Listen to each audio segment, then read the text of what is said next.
नमस्कार सर्वांना, मी प्रांजली।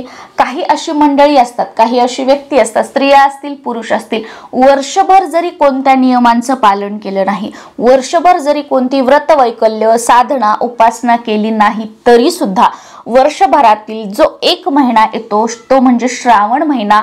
या श्रावण महिन्यामध्ये त्यांच्याकडून ज्या काही नियमांचं पालन करणं होईल ते नियम ती व्यक्ती जे आहे ते आवर्जून पालन करतात।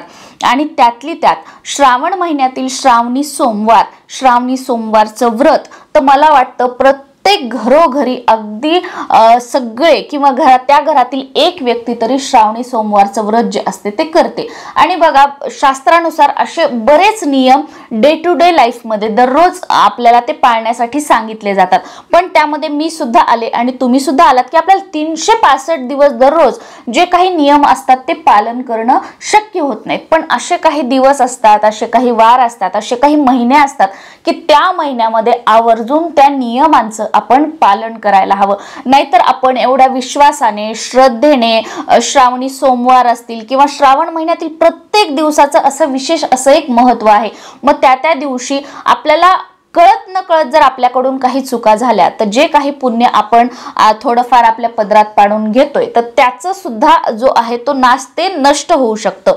त्याच्यासाठी श्रावणी सोमवार जो असतो जवळजवळ म्हणजे 90% 99% महिला पुरुष जे असतात श्रावणी सोमवारचं व्रत करत असतात। तर या श्रावणी सोमवारच्या दिवशी डोक्यावरून पाणी घ्यावं का?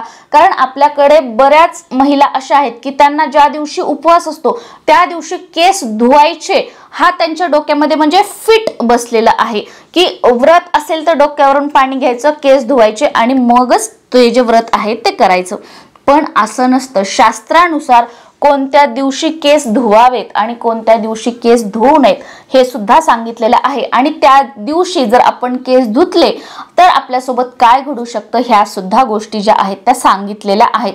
कोणतीही गोष्ट बघा, एखाद्या वेळेस जर तुम्ही केली तर काही नाही, जसं की आता समजा तुम्हाला पिरियड्स आलेत, समजा तुम्हाला सांगितलं की ह्या दिवशी केस धुवू नयेत, ह्या वारी केस धुवू नयेत, पण तुम्हाला मासिक पाळी आली आणि तुमचा 4था दिवस वगैरे त्या दिवशी आला तर तुम्ही ते केस धुवू शकता। पण आपल्याला माहित असून सुद्धा तुम्ही वारंवार ती जर चूक करत असाल तर त्याचे जे दोष आहेत ते 100% आपल्याला लागतात आणि त्याचे नकारात्मक प्रभाव सुद्धा आपल्याला आपल्या आयुष्यामध्ये दिसू लागतात। आता महिलांनाच जास्त जे नियम आहेत ते का सांगितलेले आहेत बघा, आपण बऱ्याच वेळेला म्हणतो महिलांनी हे नियम पाळा ते नियम पाळा, महिलांनाच का सांगितलं जातं? कारण स्त्रीला दुहिता म्हटलं जातं। दुहिता म्हणजे दोन्ही घरांचे हित पाहणारी, दोन्ही घरं म्हणजेच सासर आणि माहेर। ती जेवढ्या आपुलकीने घरच्यांसाठी करते तेवढी आपुलकी तिला घरच्यांकडून मिळतेच असं नाही, तरी देखील ती आत्मीयतेने घर सांभाळून ठेवते। ती प्रेमपूर्वक वागणुकीने घरच्यांचे मत परिवर्तन करू शकते, अर्थात बदल घडवण्याची क्षमता तिच्यात असते। म्हणून अनेक व्रत नियम उपवास स्त्रियांना सांगितले जातात, कारण परिवर्तनाची सुरुवात तिच्यापासूनच होत असते। आणि बघा, आपण कधी माणसाला माणूस पण असं म्हणतो का? बाईलाच आपण नेहमी बाई पण असं म्हणतो, कारण देवाने बघा आपल्याला ती एक अशी शक्ती म्हणा किंवा एवढं मोठं आपलं हृदय केलेलं आहे की खूप साऱ्या गोष्टी ज्या आहेत आपण त्याच्यामध्ये सामावून ठेवू शकतो। यंदा 2024 मध्ये 5 ऑगस्ट पासून श्रावण महिन्याची सुरुवात होत आहे आणि यंदा सांगायचं झालं म्हणजे श्रावण महिन्यातील पहिला दिवस आणि श्रावणातील पहिला श्रावणी सोमवार हा एकाच दिवशी आलेला आहे। म्हणजे 5 ऑगस्टला श्रावण महिन्याची सुरुवात होत आहे आणि 5 ऑगस्टला श्रावणातील पहिला सोमवार आलेला आहे। आता श्रावण महिन्यातील प्रत्येक दिवसाला महत्त्व आहे, पण त्यातली त्यात श्रावणी सोमवाराला खूप जास्त महत्त्व आहे। सोमवारी केस धुणं हे वर्ज्य मानलं जातं। जर आपण सोमवारी केस धुतले तर आपली आर्थिक परिस्थिती खालावू शकते, पैशा संबंधित अडचणी आपल्या आयुष्यामध्ये येऊ शकतात। त्यामुळे श्रावणी सोमवारी आणि इतर महिन्यातील पण जे सोमवार असतात तर त्या सोमवारी महिलांनी केस धुणं टाळायला पाहिजे। श्रावणी सोमवारी आपल्याला केस धुवायचे नाहीयेत, आपल्या आयुष्यामध्ये पैशा संबंधित अडचणी येऊ शकतात। मग आपण काय करू शकतो की रविवारी केस धुवायचे आणि सोमवारचं जे आपलं व्रत आहे ते आपल्याला करायचं आहे। आणि असं सुद्धा श्रावण महिना आपण पाळतो तर नॉनव्हेज वगैरे हे आपण खात नाही, त्याच्यामुळे रविवारी तुम्ही केस धुतले तरी सुद्धा चालेल। आता पण बरेच जण काय करतात की श्रावण महिन्यामध्ये सुद्धा नॉनव्हेज खातात, पण सोमवारचं व्रत सुद्धा करतात. तर मग तुम्ही काय करू शकता की रविवारी नॉनव्हेज खाऊ नका, रविवारी आपण केस धुवायचे आणि सोमवारचं जे व्रत आहे ते तुम्हाला करायचं आहे, पण सोमवारी केस धुवायचे नाहीयेत. सोमवारी केस धुतल्यानंतर गरिबी जी आहे ती आपल्याला वाढू शकते, दरिद्री जी आहे ती मागे लागू शकते. आणि आता मग केस धुण्यासाठी कोणते दिवस योग्य आहेत, तर केस धुण्यासाठी मंगळवार, शुक्रवार आणि रविवार हे 3 वार न्हाण्यासाठी योग्य मानले जातात.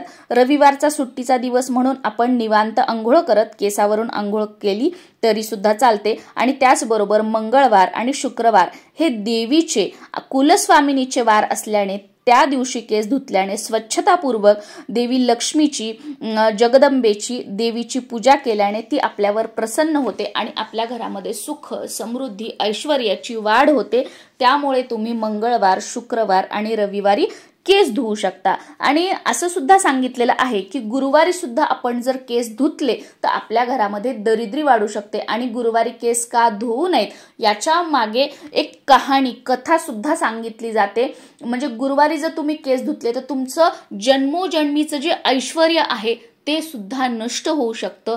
त्यामुळे सोमवार आणि गुरुवार कधीही केस धुवू नका. पण समजा कधीतरी इमर्जन्सी तुम्हाला असं आलं की मला सोमवारी किंवा गुरुवारी केस धुवावंच लागत आहेत, मग अशा वेळेला तुम्ही काय करू शकता, सोमवारी जर तुम्हाला कधी इमर्जन्सीमध्ये केस धुण्याची वेळ आलीच तर तुम्ही त्या आंघोळीच्या पाण्यामध्ये कच्चं दूध जे असतं ते थोडंसं थेंबभर टाका, अर्धा चमचा, 1 चमचा टाका आणि त्या पाण्याने मग तुम्ही केस धुवू शकता. आणि कधी जर इमर्जन्सीमध्ये तुम्हाला गुरुवारी केस धुण्याची गरज पडली तर त्या दिवशी तुम्ही त्याच्यामध्ये चिमूटभर हळद टाकू शकता त्या पाण्यामध्ये आणि त्या पाण्याने केस धुवू शकता. पण वारंवार या गोष्टी करू नका, कारण आपल्याला माहिती असून सुद्धा आपण मुद्दामून काही चुका वारंवार करतो तर त्याचे नकारात्मक प्रभाव आहेत ते सुद्धा आपल्याला भोगावे लागू शकतात आणि त्याचे नकारात्मक, त्याचे जे दोष आहेत ते आपल्याला आयुष्यात पुढे दिसू शकतात. म्हणून या गोष्टी करणं टाळा. श्रावणी सोमवारातले जे 4-5 श्रावणी सोमवार आहेत तर कोणत्याही सोमवारी केस धुवू नका.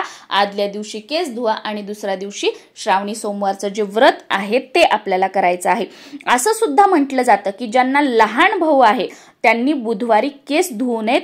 अन्यथा जर तुम्ही बुधवारी, तुम्हाला लहान भाऊ असेल आणि बहिणीने जर बुधवारी केस धुतले तर भावावरचं कर्ज जे आहे ते वाढत जातं. भावाच्या आयुष्यामध्ये भावाला पैशाच्या अडचणी, आर्थिक समस्यांचा सामना करावा लागू शकतो आणि कुंडलीमध्ये देखील दोष निर्माण होतो जर आपण गुरुवारी केस धुतले तर. त्यामुळे या ज्या गोष्टी आहेत त्या आपल्याला पाळायच्या आहेत. मंगळवार, शुक्रवार आणि रविवार तुम्हाला केस धुवायचे आहेत. श्रावणी सोमवारी केस धुवायचे नाहीयेत आणि त्याचबरोबर गुरुवारी सुद्धा केस धुवायचे नाहीत. आणि ही माहिती फक्त श्रावणापुरतीच नाही तर इतर महिन्यात, वर्षभर सुद्धा आपण या गोष्टी पाळल्या तर याचे सकारात्मक प्रभाव आपल्याला चांगलेच आपल्या आयुष्यामध्ये बघायला मिळू शकतात. श्री स्वामी समर्थ.